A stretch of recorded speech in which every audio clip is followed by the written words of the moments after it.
La confianza es la base sobre la cual se fundamenta cualquier transacción o intercambio de valor entre dos o más personas. Y sobre estas transacciones se basa el funcionamiento de toda sociedad moderna. Sin embargo, la historia nos ha demostrado que el ser humano no siempre es confiable. ¿Pero puede la tecnología entonces resolver este problema? Tal vez usted haya escuchado mencionar la palabra blockchain en relación al efervescente mercado de las criptomonedas. Pero la verdad es que el potencial de esta tecnología va mucho más allá. Este invento promete revolucionar el comercio, la banca e incluso los gobiernos. Los sistemas basados en esta tecnología eliminan toda posibilidad de hacer trampa, o al menos esa es la promesa de quienes la impulsan. En el capítulo de hoy vamos a hablar con expertos en el tema, quienes nos darán un curso de blockchain para dummies. Nos contarán qué aplicaciones tiene y por qué es importante conocerlo. Yo soy Lucho Sarmiento. Bienvenidos a Link 2.0.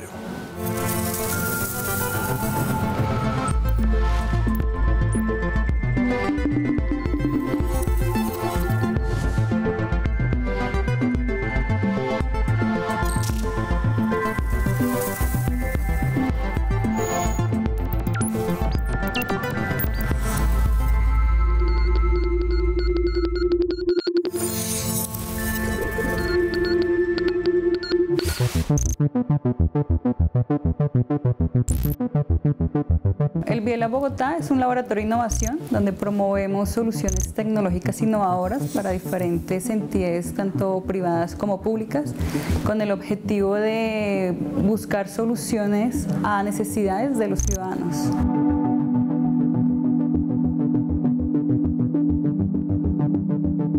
A partir del grupo de investigación INTI Colombia, se ha venido trabajando en un tema de vigilancia tecnológica, de conocer esas tecnologías emergentes que estamos empezando a conocer o escuchar desde hace ya algunos años. Y una de ellas precisamente es blockchain, hay otras que es Internet de las Cosas, Big Data. Y en blockchain empezamos a darnos cuenta de la importancia de ese tipo de tecnología. Entonces empezamos a hacer diferentes proyectos orientados a temas de votaciones, hackatones, para conocer un poco de qué trata y también formarnos nosotros acá en el laboratorio. Es un proyecto que se financia a través de Colciencias y el Ministerio de las Tecnologías de la Información y las Comunicaciones. El prototipo está orientado a registro de tierras. Existe una dependencia que es la Agencia Nacional de Tierras, donde nuestros objetivos es hacer el proceso de restitución de tierras a aquellos propietarios que por diferentes razones han tenido circunstancias donde esa tierra de pronto se les ha quitado, ha tenido inconvenientes. Ese es el prototipo que estamos desarrollando para registro de tierras, básicamente para que el usuario pueda ingresar y con el fin de garantizar una herramienta que genere confianza. Primero debe ingresar su correo y su contraseña. Una vez ingresa su correo y su contraseña, luego la plataforma le pedirá que por favor haga su registro de identidad facial. Es un tema de biometría con el fin de garantizar que la persona que está accediendo es la que dice ser. Entonces lo que hacemos a través de blockchain es garantizar un proceso transparente donde a partir de una resolución de adjudicación que emite un juez, se empieza un proceso en donde se garantiza que este predio le pertenece a ese propietario y se hace todo un tema de trazabilidad garantizando la seguridad de que este predio realmente sea adjudicado para esta persona. Básicamente es eso, adjudicar los predios de acuerdo a las sentencias que emiten los juzgados.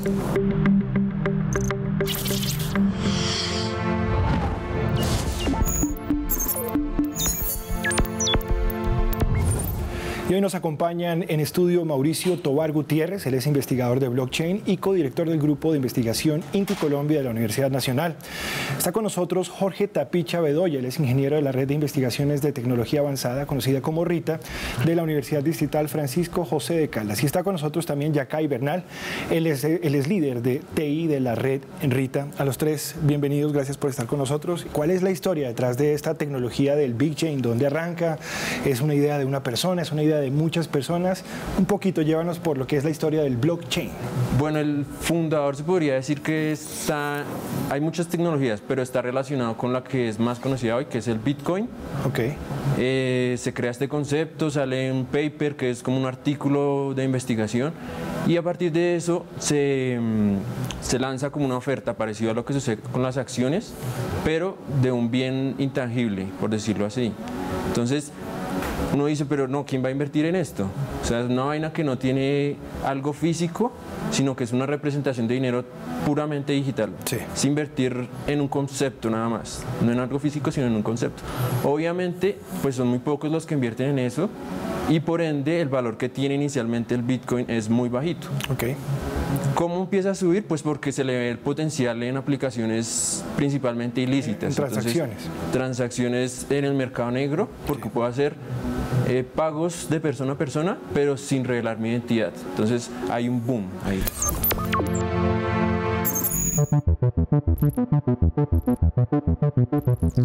Zen Protocol es una compañía que busca crear un nuevo tipo de moneda digital que sea semiestable, es decir, que tenga periodos de estabilidad para que la gente pueda utilizarla en la vida diaria.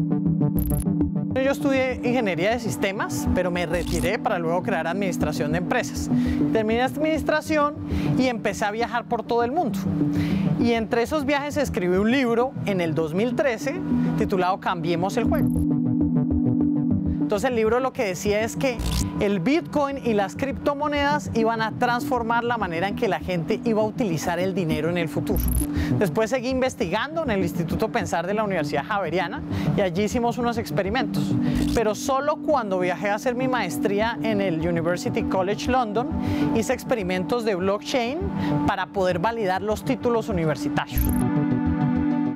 Entonces terminé en maestría y luego fui a terminar otra tesis en Dinamarca y fue cuando me llamaron para integrar el Zen Protocol y para repensar la forma en cómo se utilizan las monedas digitales. Investigando el tema de blockchain, nos dimos cuenta que Singapur ofrece una capacidad impresionante a nivel jurídico. Es decir, decidimos crear la compañía en Singapur porque el gobierno de Singapur nos invitó y dijo, oiga, vengan acá, creen algo totalmente nuevo y además los impuestos aplicados a criptomonedas son cero si se realizan transacciones alrededor del mundo y los impuestos a la empresa son menos del 15% anuales. Entonces, esa combinación de elementos de promocionar el uso de blockchain más un buen ambiente de impuestos fue lo que nos llamó la atención.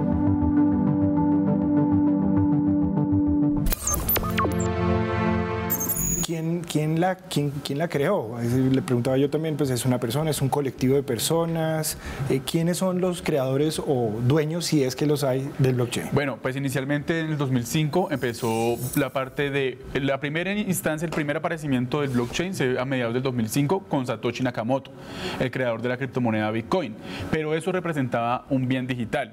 ¿Qué hicieron? Hicieron algo grandioso. ¿Qué fue? Es decir, ¿cómo? ¿Qué hicieron? Ahí está la pregunta. ¿Qué hicieron y quiénes lo hicieron? Por el qué, digamos, ya lo vamos a ir averiguando, pero ¿quiénes? ¿Es un colectivo de programadores, de desarrolladores, de hackers? ¿Quiénes? Bueno, se llamó Cypherpunk. Okay. Pues los Cypherpunk era un colectivo como de hackers, como de personas que intentaron crear algo descentralizado, o sea, hacer algo sin necesidad de que hubieran ejes centralistas, sin que hubieran bancos. Entonces, digamos que ahí lograron crear el Bitcoin. Estamos hablando prácticamente de la crisis del 2008 y de pronto a partir de esa crisis financiera, la necesidad quizás de no contar más con esa intermediación de los bancos que estaba llevando esas crisis y proponer un sistema alternativo, ¿si lo entiendo bien? Sí, exacto. Una pregunta ya para cerrar esta primera parte y breve. ¿Cómo se interesan y por qué ustedes por este tema del blockchain, Mauricio? Sí, me interesé por unas conferencias en el sector de tecnología hace 2 años y medio aproximadamente y fue muy interesante porque cuando fui a esas conferencias no entendí nada, pero vi 2 cosas fundamentales. La primera, obviamente, era primero de conferencias sobre Bitcoin, que es de donde nace, con Satoshi Nakamoto, que no sabemos quién es exactamente esa persona. Y no responde. Es tan descentralizado que no tiene un líder central, no se sabe quién es. Y cuando presentaron Bitcoin me salió una pregunta y es cómo se respalda el dinero.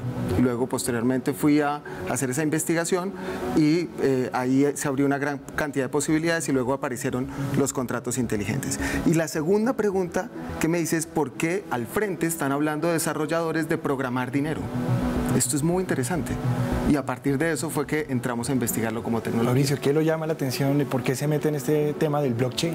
Bueno, inicialmente vi un artículo de la revista Dinero hace aproximadamente un año y medio, en el que decía de que pues blockchain era una tecnología muy interesante en el que iba a cambiar la forma en que vemos las cosas y de que esta iba a ser tan impactante como la salida, como lo que fue el Internet. Es decir, que digamos blockchain podría ser el Internet 3.0. Okay. Y empecé a investigar sobre esto y pues me gustó mucho la idea. Inicialmente uno empieza a leer blockchain y uno dice, venga, pero ¿qué es esto? Yo no entiendo esto. Pero ya a medida que me fui adentrando, entendiendo cómo funcionaba y todo eso, pues me gustó la idea y pues prácticamente lo definía en 3 palabras mágicas que les contaré más adelante. Bueno. Las palabras mágicas del blockchain las llamo. Y ahí a partir de eso empecé a investigar sobre aplicaciones y fue que me topé con Ethereum, con la creación de Ethereum, que fue alrededor del 2015. Yo la conocí a inicios del 2017, que como dijo mi amigo Mauricio, trae el concepto de los contratos inteligentes y ahí trae un mundo de aplicaciones, no solo financieras, sino aplicaciones que pueden eliminar la corrupción, pueden demostrar trazabilidad y transparencia en cualquier proceso que se nos ocurra. No se me adelante, por favor, Jorge, que ya estaremos desarrollando eso, que creo que definitivamente es lo más interesante de esta tecnología. Brevemente, Yakai, ¿cómo se interesa usted por el tema del Bitcoin? Tenemos que cerrar este primer segmento. Por favor. Listo. En mi trabajo, pues normalmente yo evalúo muchas tecnologías, esa es mi labor, para apoyar a los investigadores de la universidad. Pero cuando realmente nosotros nos metemos de cabeza en blockchain es cuando llega el Mintic y nos dice, necesito saber para qué me sirve blockchain. Díganme ustedes para qué me sirve. Entonces nosotros nos metemos de cabeza en ese tema y nos disparamos a nivel de conocimiento del blockchain. Y ahorita nos va a contar cuáles son esas aplicaciones que tiene desde el Mintic, desde la política pública. Vamos a una pausa, ya regresamos con más de Link 2.0.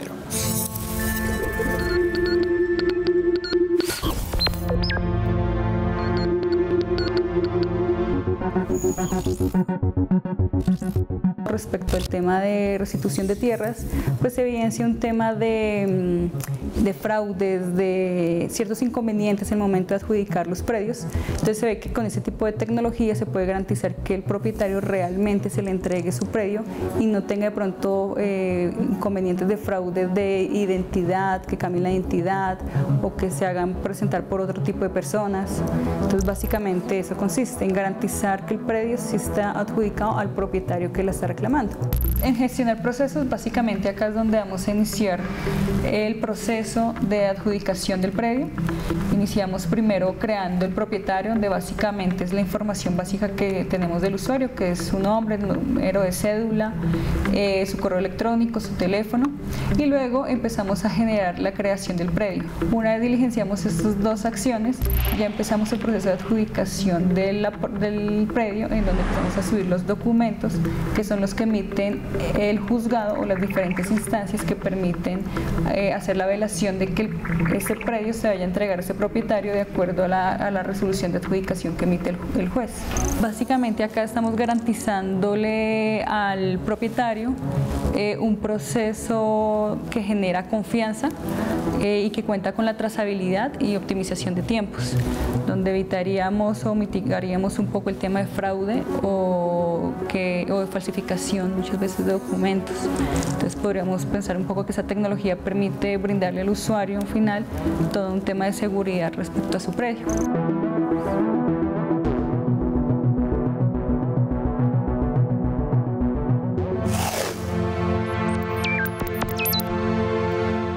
Estamos de vuelta en Link 2.0, hoy hablando de blockchain. Y ahora sí, pues yo creo que es el espacio para hacer un breve ejercicio pedagógico, Mauricio, si le parece. Sí.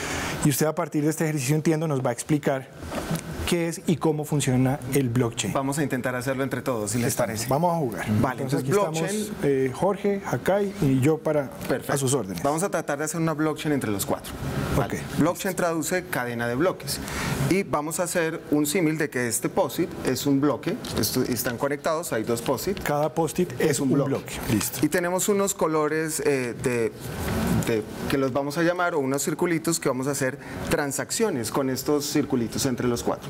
Pero con una condición, y es que el que haga una transacción la hacemos todos, ¿vale? ¿Les parece si yo hago la primera y después ustedes van haciendo las siguientes? Entonces voy a hacer la primera transacción de color azul. Entonces ya todos tenemos el color azul, ¿verdad? Pues perfecto. Listo. Entonces ahora, por favor, Lucho, ¿qué transacción Yo voy a quieres hacer una transacción roja. Roja. Yacay, ¿qué transacción quieres hacer? Una negra. Una negra. Jorge, ¿qué transacción quieres hacer? Dorada. Dorada. Lucho, ¿qué transacción? Roja. Roja. Y terminamos con una azul. Y vamos a ver la configuración que tenemos. Y vamos a comparar entre todos si tenemos la misma configuración o no.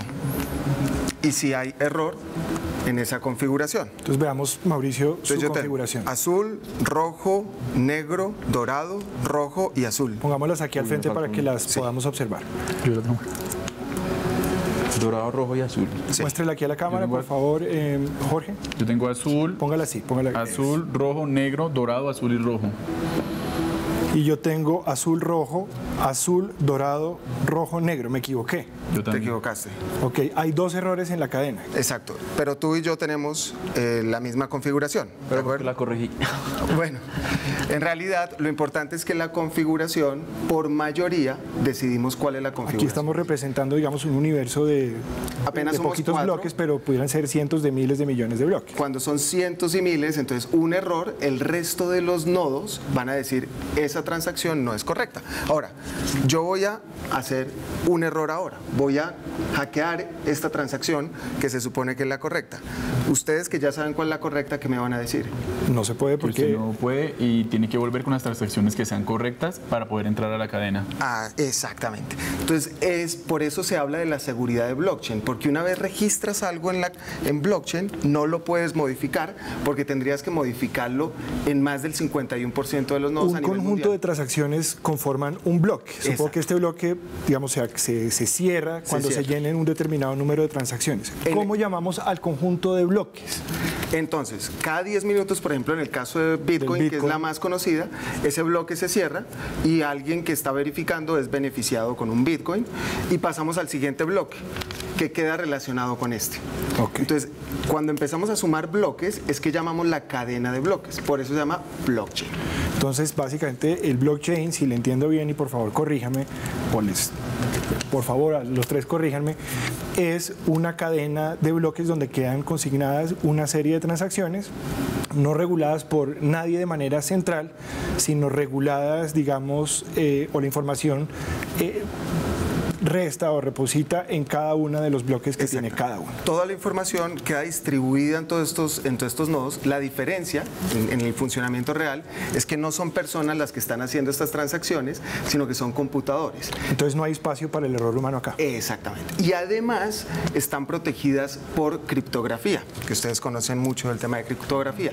Es decir, todos podemos ver la transacción, pero está protegida y solamente puede mover esa transacción quien tenga la llave que abre esa posibilidad.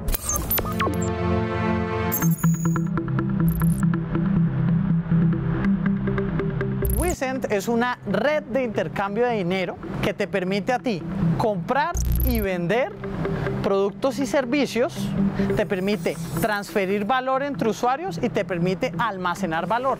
¿A través de qué? De unos créditos digitales que nosotros hemos denominado los Cent Token SDT. El modo de transferencia entre países es súper fácil. Te va a aparecer esta pantalla donde tú eliges desde dónde quieres mandar. Y quiero enviar 600.000 pesos. Pongo Enter. Otra vez le voy a poner Colombia. Y me dice cuánto en bolívares voy a terminar enviando. Vamos a continuar. Y te dice cómo quieres pagar tú el dinero en Colombia acá. Entonces yo lo quiero pagar por transferencia de banco. Te va a decir acá los bancos. Y la siguiente pestaña es sobre el método de pago a la persona en el destino. Entonces, es decir, cómo quiero que le paguen a mi familiar o a mi amigo en Venezuela. Entonces, también quiero que sea una transferencia bancaria al banco BOD, Banco Occidental, en una cuenta de ahorros. Le pongo un número a la cuenta, el nombre que recibe. Cuando yo hago el pago, estoy pagando el monto que yo dije en tokens SDT. entonces se convierten a nuestro token sobre el blockchain y sobre Ethereum. Aquí entra a actuar el blockchain. Servicios tradicionales de remesas, lo que pasa es que cuadran la tasa dependiendo de los contactos que tengan en cada país. Nosotros dijimos tenemos que descentralizar el proceso, es decir, poner a competir localmente a nivel mundial para que la gente ofrezca el mejor valor por los productos y servicios. Entonces, cuando tú utilizas el blockchain como base fundamental, permite uno que todas las transacciones queden registradas, entonces nadie puede hacer engaños, nadie puede hacer trampas. Y dos, permite que la gente participe en subastas y ofertas continuas para que cada cual escoja la que mejor le convenga.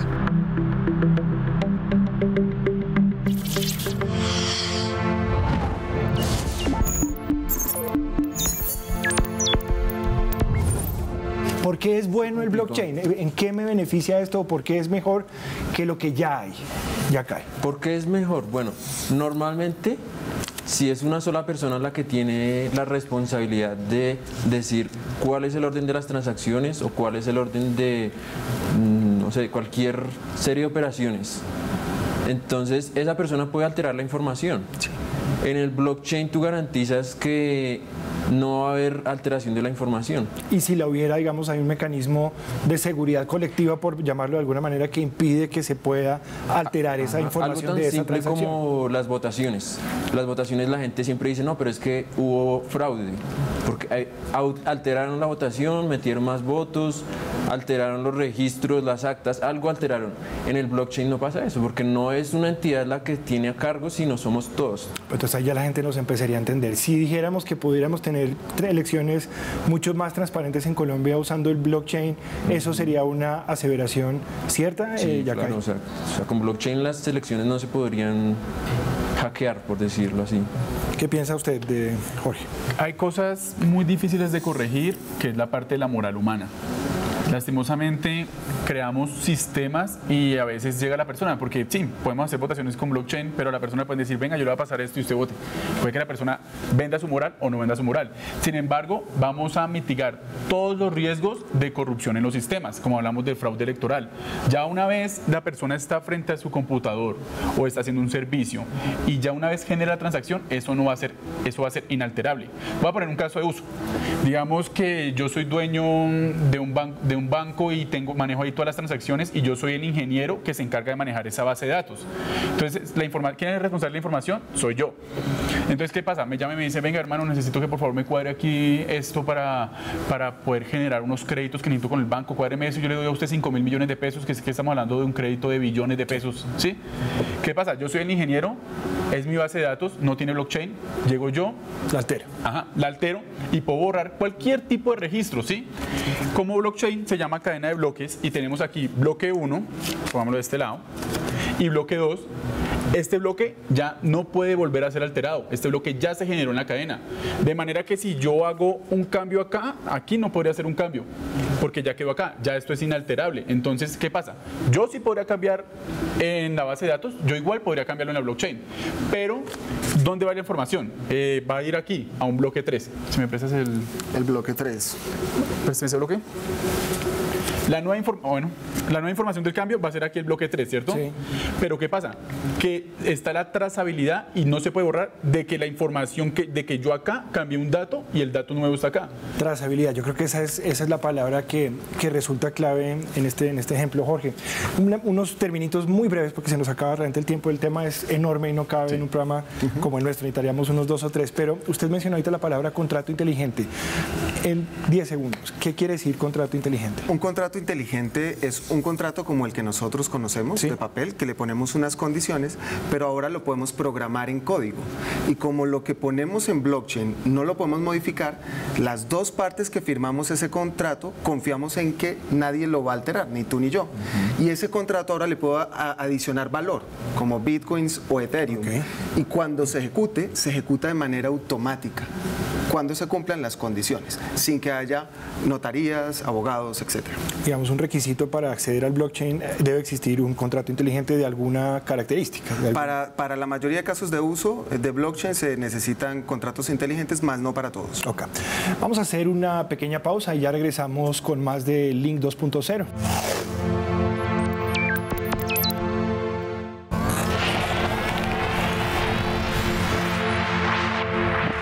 Hola amigos, nosotros somos los Geekster y como siempre nos gusta estar en Link para hablar de aquellas cosas que nos apasionan y nos son medio esquivas a veces, como el blockchain.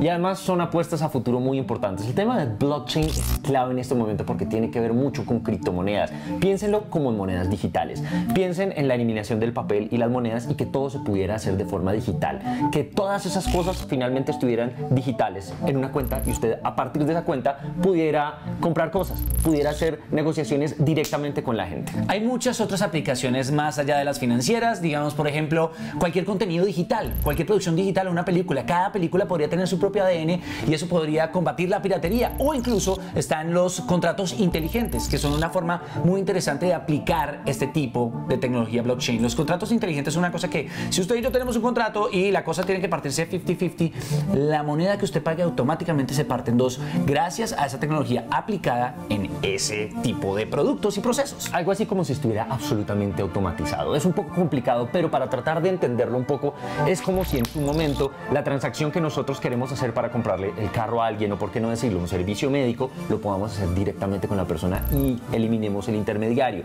A lo que están apuntándole, exactamente, que usted elimine precisamente ese intermediario que hay, que también en ocasiones le cuesta a usted plata. Estas son visiones obviamente muy a futuro, pero es un tema muy importante que puede ser un poco complicado, pero también para eso estamos acá. Para hablar de los usos, podemos dar ejemplos como los videojuegos, digamos. Hay empresas como Game Change System que lo que hace es conectar directamente a los jugadores con los desarrolladores. Eso quita muchas cosas. El mismo Steam podría desaparecer porque yo podría vincularme a la empresa, darles plática, ellos me dan mi juego y nadie más tiene que ver en el cuento. Entonces piense usted en esos juegos que pueden situarse en, no sé, en la antigua Grecia o alguna vaina de esas, donde usted directamente está negociando con alguien para comprarle, no sé, una mejora, una daga, una espada, lo que sea, un cristal o alguna vaina. Usted negocia directamente con la persona, su avatar está negociando con una moneda digital. Piénselo de esa manera, que puede hacer la transacción directamente. Ahora piense que pudiera sacar esa plata de ahí. Esa moneda podría ser otra moneda en otro videojuego y podría valer diferente, como entre países uno y otro. Lo importante es que lo que usted gana en un juego se gana de forma real en el mundo digital, y eso es un game changer muy importante. Esa es solo una de las aplicaciones, también tendríamos muchas otras. Una de ellas muy clara es algo que quiere hacer el Departamento de Estado norteamericano, y es proteger también esos contratos. ¿Cierto? Según necesito una hoja.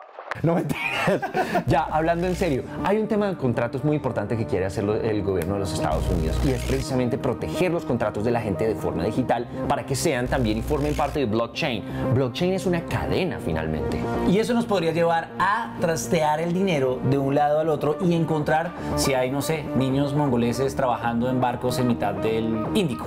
Porque cada moneda tiene un ADN como el que todos nosotros tenemos en la sangre. Eso lo hace tan especial y también tan rastreable como lo estaba diciendo Diego.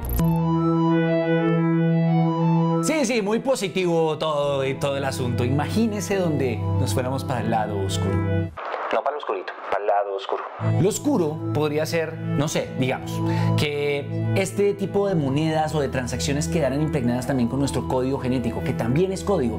Diego Bolaños nacería con una billetera muy vacía, claramente, en nuestro ADN, una billetera digital que podría ser susceptible de cosas positivas y negativas de una forma un poco autoritaria. Creo que el mejor ejemplo lo ha planteado en su momento Black Mirror, también la serie de Netflix, cuando en un momento hablan de esta aplicación, de esta forma en la que la gente está siendo calificada casi que por likes. Entonces, según la cantidad de likes que usted tenga en redes sociales o seguidores o demás, le prestan para poder comprar una casa. Esto ya está sucediendo, y de hecho en China ya sucede. Hay empresas como Shima Credit que se unió al gobierno chino con una propuesta súper interesante en que la calificación de las personas, de los préstamos, del trato en los bancos, si usted hace demasiado ruido y la policía lo regaña, pues Shima Credit puede bloquearle el acceso a un buen tiquete de avión, puede bloquearle acceso a un crédito para una casa, puede arruinar su vida. Y es en la medida en que cuando aparecen nuevas tecnologías como el blockchain, se nos ocurren muchas más formas de arruinarnos la vida.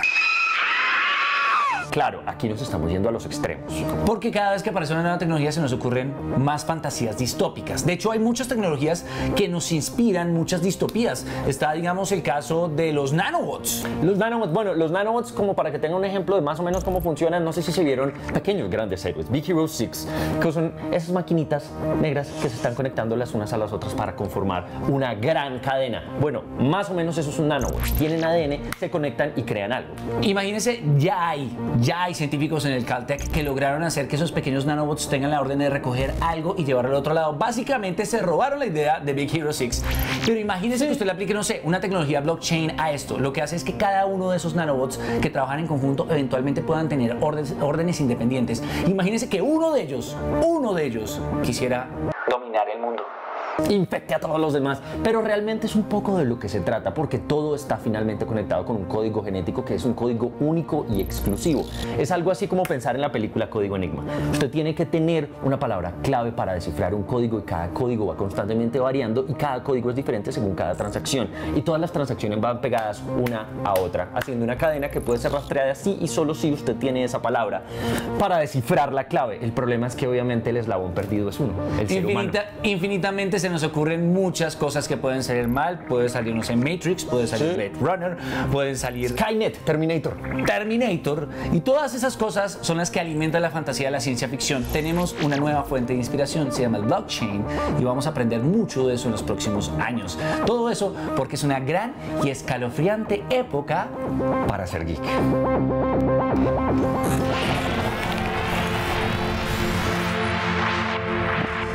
¿A quién le pertenece esta tecnología? Porque siempre que llegan tecnologías disruptivas a través de la historia, pues son utilizadas como herramientas de poder económico, político, en fin.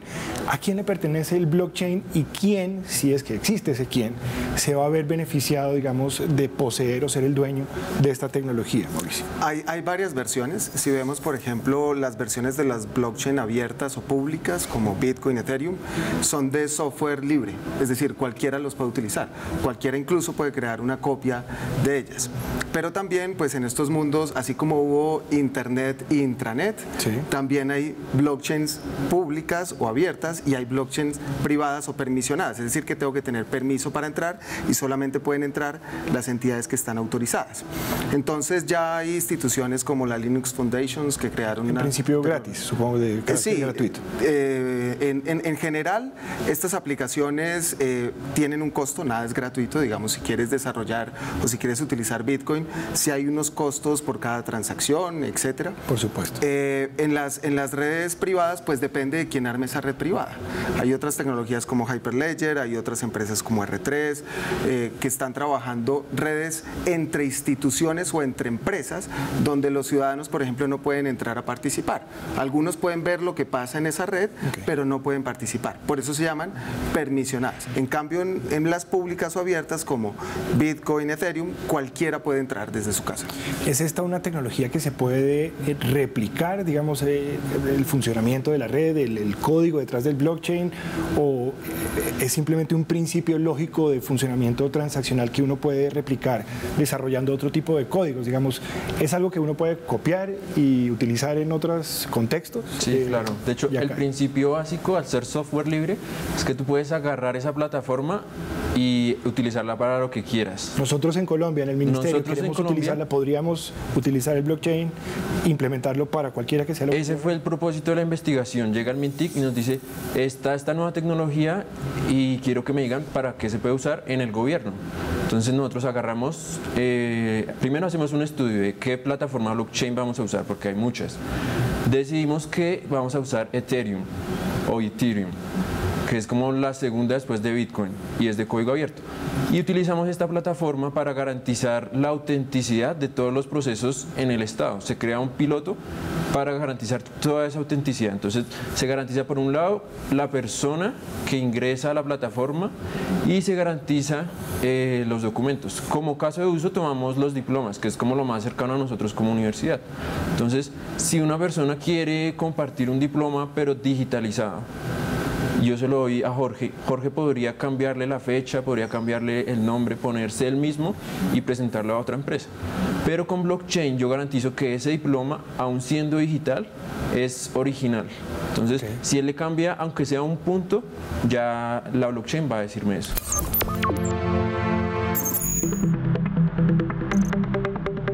A inicios de este año, la Alcaldía de Bogotá, a través de la Alta Consejería de las TIC, se alía con la Universidad y el Vivelab Bogotá para hacer el desarrollo de un prototipo de lecciones digitales haciendo uso de la tecnología blockchain.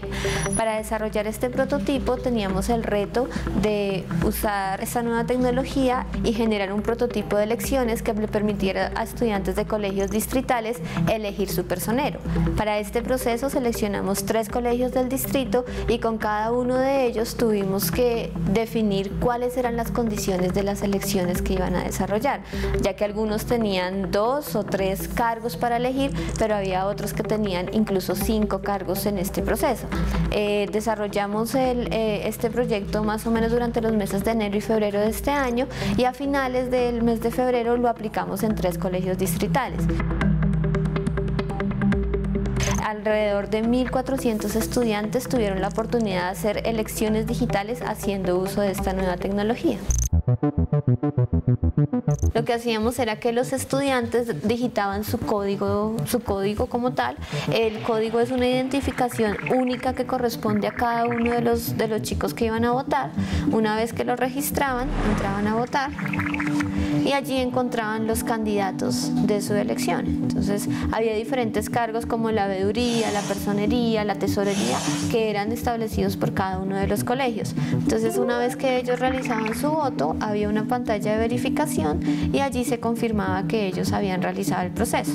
Un hacker la tendría muy difícil para poder hacer algún cambio en los resultados de la votación, ya que la información se encuentra distribuida en una red de nodos alrededor del mundo. Entonces tendrías que llegar a un consenso con todos los nodos para poder hacer el cambio y eso es muy difícil. Nos gustaría pues llegar a otros niveles de toma de decisiones, puede ser elecciones distritales o nacionales, pero eso requiere de seguir evolucionando en el proceso de desarrollo bajo esta tecnología. Como te decía, este es un prototipo inicial en el cual descubrimos muchas variables que es necesario seguir evolucionando y seguir trabajando.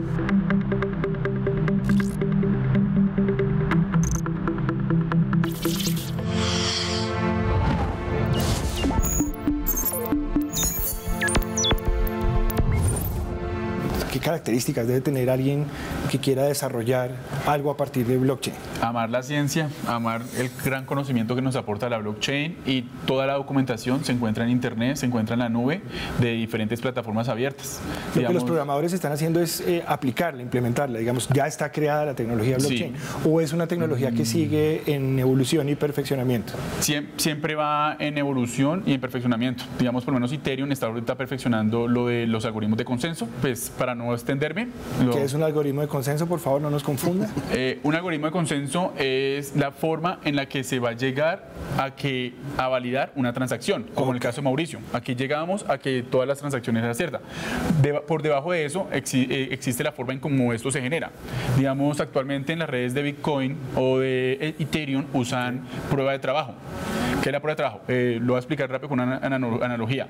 Hay 3 atletas, ¿sí? Y cada atleta tiene una meta, ¿sí? Entonces digamos que esa es la persona intentando validar, minar la transacción. Entonces cada persona corre hasta la meta y el que más tenga poder, que en ese caso es el que más tenga poder de cómputo, va a poder minar esa transacción, validarla y esparcirla por toda la blockchain, y esa persona pues va a recibir una pequeña recompensa.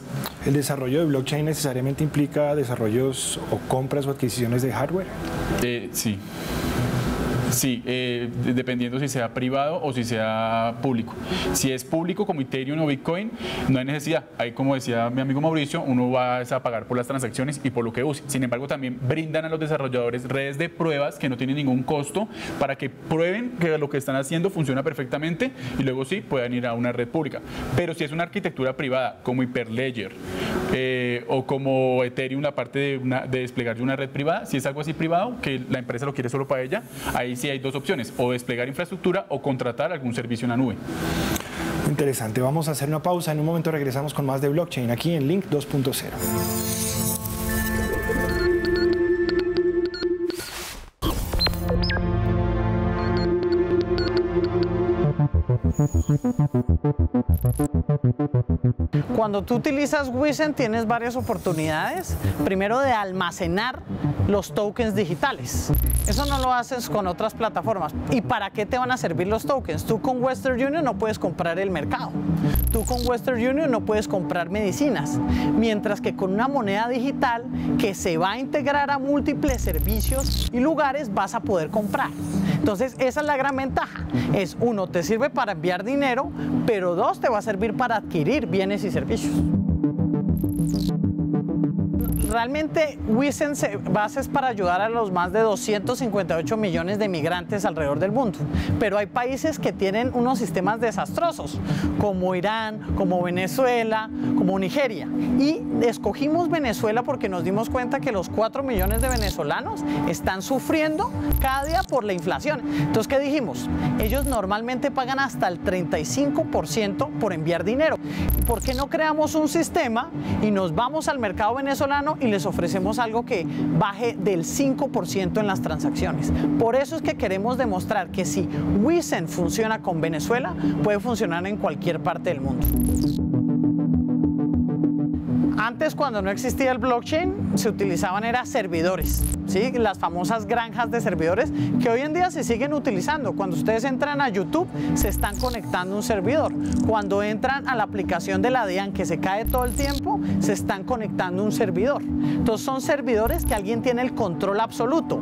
Pero ¿cuál es la desventaja? Si usted lo desconecta, todo el mundo se queda sin la información. En el blockchain, si usted quiere desconectar lo que se llaman nodos, la información queda grabada en otro lugar. Esa es la gran diferencia. Los bancos se están dando cuenta que el sistema tradicional de producto está cambiando a plataformas y blockchain es la mejor plataforma para hacer todo este tipo de transacciones. Yo creo que en unos 10 años, más del 10% de las transacciones a nivel mundial se van a llevar a cabo a través del blockchain.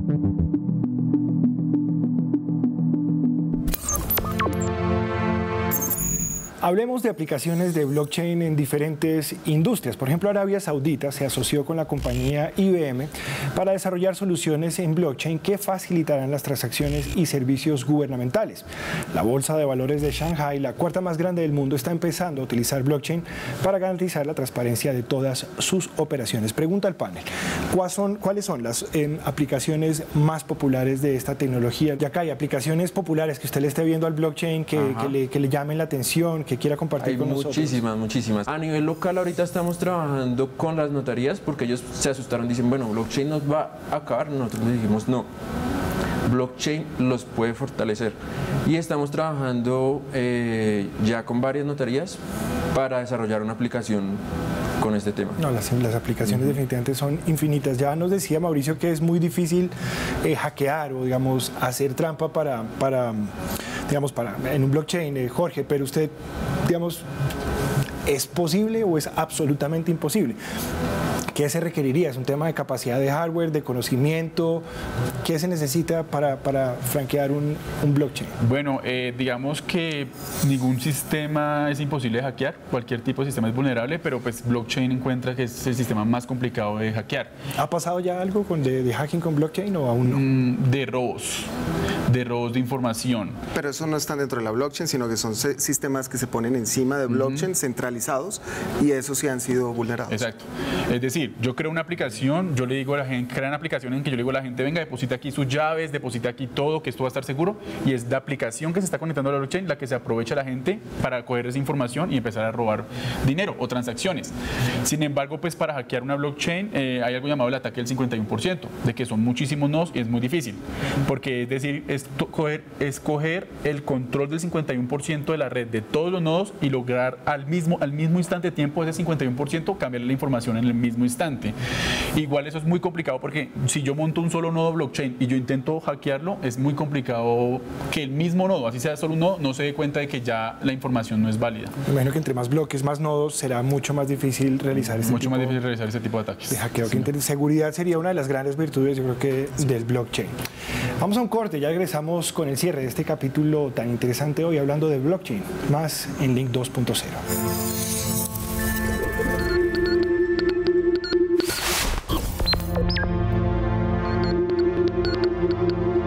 Y Continuamos en Link 2.0 conversando sobre blockchain. Mauricio, ¿por qué es tan revolucionario este concepto de descentralización? Obviamente ya mencionábamos algo, por ejemplo, la crisis del 2008, una crisis financiera, crisis de confianza en el sistema financiero, queremos alternativas, pero este es solo un ejemplo en el sector financiero. Vemos que la descentralización es un patrón común en muchas otras industrias. ¿Por qué es tan importante, digamos, atacar ese, digamos, formular una solución a ese problema? Sí, porque la tecnología siempre trata de mejorar la experiencia de los usuarios y muchas de estas instituciones que van centralizando datos, poder, etcétera, empiezan a tomar malas decisiones, como en la crisis de 2008 en Wall Street.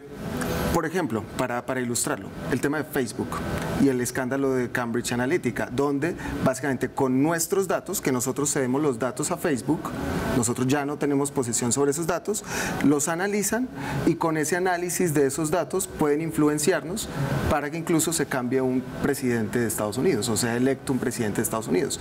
Pero ¿qué pasaría si así como con Bitcoin podemos tener propiedad sobre nuestro dinero, en vez de cedérselo a los bancos, como lo hemos hecho, podemos hacer lo mismo con nuestros datos y que ya no se los cedamos a Facebook, sino que nosotros podamos utilizarlos y si queremos monetizarlos como lo hace Facebook con las empresas, nosotros escogemos qué datos queremos monetizar. Y eso para nosotros pues nos brinda muchísima más seguridad porque nuestros datos nos representan. Entonces sí es muy importante ir encontrando cómo podemos tener mejores servicios con más control sobre lo que es nuestro y en el tema empresarial, cómo se pueden eliminar intermediarios para tener mayores eficiencias y que el costo al final hacia el consumidor pues sea menor. ¿Puede esta tecnología ayudar a restaurar un poco la confianza entre los seres humanos, Jorge? Sí, de hecho, pues ahí sí voy a nombrar las 3 palabras mágicas del blockchain, por favor, que es trazabilidad, transparencia e integridad.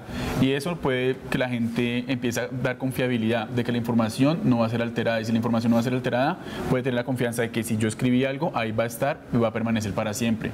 De hecho, es una gran idea para empezar a que toda la gente se conecte y empecemos a trabajar en protocolos descentralizados. Digamos, esta tecnología puede ayudar mucho, puede ayudar desde la trazabilidad, en el caso de los transgénicos, es un proyecto pues, que hemos venido investigando. ¿Cómo hacer la trazabilidad desde que sale desde el cultivador, es una fusión de IoT, para desde que empieza a salir el producto, cómo saber qué está el consumidor? El consumidor puede consultar si lo que va a comer es transgénico o no es transgénico, qué es lo que está comprando. O sea, es como decir, ¿cuál es el miedo de la información? Reguémosla, o sea, la información es libre, estamos en una era digital donde todos somos un conjunto de información y es hora de que todos podamos acceder a ella. Yacay, nos están viendo hasta ahora muchos jóvenes yacais que se están interesando en este tema del blockchain. Hemos logrado despertar su curiosidad. ¿Qué consejo les puede dar? ¿Por dónde puede uno empezar si quiere adentrarse en estas aguas profundas del blockchain, entenderlas y empezar a hacer una vida dentro de él? ¿Qué consejo les da a lo que lo puedan estar escuchando?